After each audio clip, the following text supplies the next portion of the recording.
Hi Southway. I'm going to continue a little bit more of Philip Pullman's The Firework-Maker's Daughter. So, that evening, after he'd settled Hamlet down for the night, Chullock called at the Firework-Maker's workshop.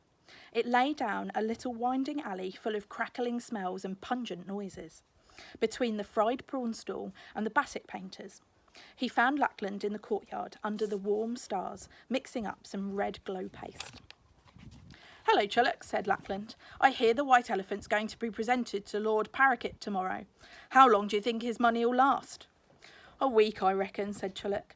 "Though you never know, he might run away before then. I've nearly enough to get us to India. I thought I might take up firework making when we get there. Nice trade." "Nice trade, my foot," said Lackland. "Firework making is a sacred art. You need talent and dedication and the favour of the gods before you become a firework maker. The only thing you're dedicated to is idleness, you scamp." "How did you become a firework maker then?" "I was apprenticed to my father, and then I had to be tested to see whether I had the 3 gifts." "Oh, the 3 gifts, eh?" said Chullock, who had no idea what the 3 gifts were. Probably Lila did, though. "And did you have them?" "Of course I did." "And that's it. Sounds easy. I bet I could pass the test. I've got a lot more than 3 gifts." "Pah," said Lackland. "That's not all." Then came the most difficult and dangerous part of the whole apprenticeship. Every firework maker, and he lowered his voice and looked around to make sure no one was listening.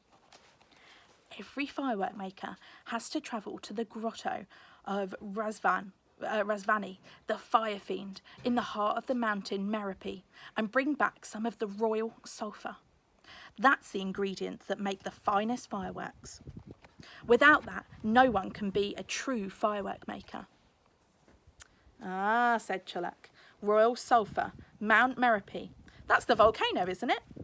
"Yes, you pestilent boy, and already I've told you far more than I should. This is a secret, understand?" "Of course," said Chullock, looking solemn. "I can keep a secret." And Lackland had the uneasy feeling that he'd been tricked, though he couldn't imagine why. Chapter 2.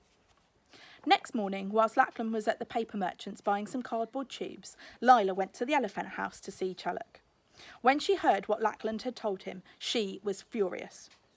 "Mount Merope, Razvani, the royal sulphur, and he wasn't going to tell me? Oh, I'll never forgive him." "That's a bit drastic," said Chullock, who was busy making the elephant ready for his new job. "He's only thinking of you. It's dangerous after you. After all, you wouldn't catch me going up there." "Huh?" she said. "It's all right to let me make golden sneezes and Java lights, I suppose, the little baby fireworks, but not to let me become a real firework maker. He wants me to stay a child forever. Well, I'm not going to, Chullock. I've had enough. I'm going to Mount Merope, and I'm going to bring back the royal sulphur, and I'll set up as a firework maker on my own and put my father out of business. You see if I don't." "No, wait, you ought to talk to him." But Lila wouldn't listen. She ran straight home, packed a little food to eat and a blanket and a few bronze coins, and left a note on the workshop bench. "Dear Father, I have completed my apprenticeship. Thank you for all you have taught me. I am going to seek the royal sulphur from Razvani, the fire fiend, and I shall probably not see you again. Your ex-daughter, Lila." Then she thought she should take something to show Razvani her skill, and packed a few self-igniting crackle dragons. One of the last things she had invented was a new way of setting them off. You just had to pull a string instead of setting light to them, because the string was soaked with a solution of fire crystals. She put 3 of them in her bag, took one last look around the workshop, and slipped away. When Lackland came back and found her note, he read it with horror.